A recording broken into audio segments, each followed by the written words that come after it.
Stéphane Prêt, Philippe Genin.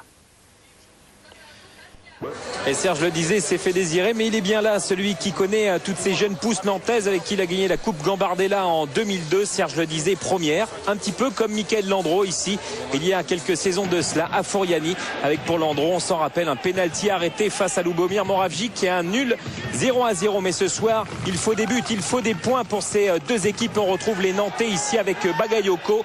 Bagayoko qui cherchait du soutien, il en a avec Yapiapo qui se loupe et Antariaya aidé par Vanet détourne ce ballon sur le banc Bastier avec Bonavita. On est en colère. C'était la première occasion après 30 minutes de jeu dans cette première période en faveur des Nantais. La réaction des Bastier ici avec cette tentative de Youssouf Hadji et Michael Landreau qui intercepte ce ballon, qui le détourne en corner pour sa première intervention. Après, on vous l'a dit, une bonne demi-heure de jeu dans cette rencontre. Les Bastiers se sont enfin réveillés avec Chibonda, puis Sidibé.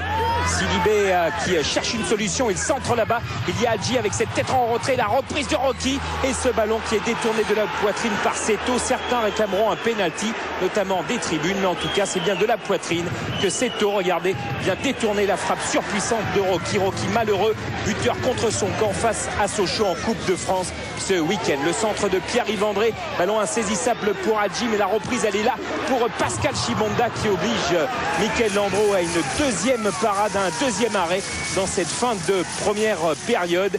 0-0 à l'issue de ces 45 premières minutes. Serge le disait, voit son équipe tenir, mais il demande du mouvement, du jeu court. C'est ce qu'il attend, que les Nantais retrouvent le jeu à la nantaise, le jeu créé par Coco Ciodo et concocté ici par Toulalan qui donne le tournis au défenseur Bastier. Toulalan pour ce centre, la reprise de Darocha pour l'ouverture du score, mais coup de sifflet de Monsieur Ruffray, but annulé. Vous allez comprendre pourquoi, tout simplement parce que Kesseru, regardez, vient s'appuyer sur Greg Vanet et donc but annulé par l'arbitre de cette rencontre. Le centre de Frédéric Ney, les Bastiers qui tentent de marquer ici avec ce centre de Chibonda, la reprise de la tête de Frédéric Ney qui était à l'origine de cette action, mais largement au-dessus de la cage de Landreau. Ciccolini veut du mouvement parce que son équipe a besoin de points. On vous le rappelle, 5 défaites consécutives, 3 en championnat, élimination en Coupe de la Ligue, élimination en Coupe de France. Il ne reste plus que le championnat, le maintien en vue peut-être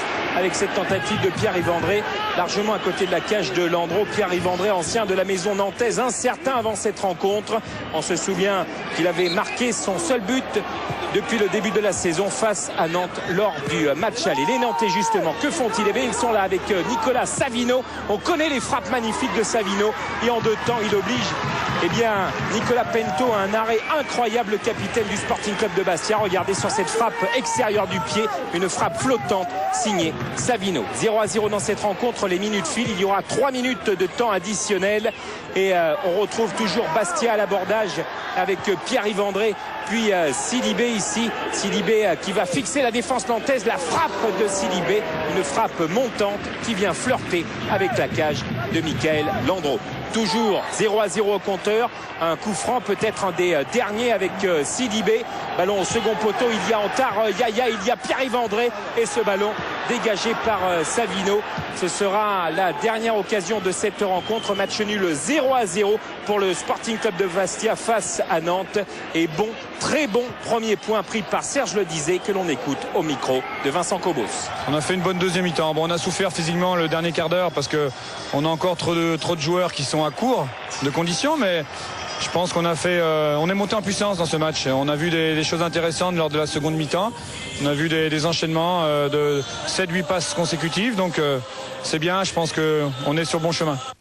Ouais, mais Bastia et Nantes qui prennent très peu de points, 4 seulement pour les Nantais sur 30 possibles dans les 10 derniers matchs. Et puis les Bastiers, 7 points sur les 45 points derniers possibles.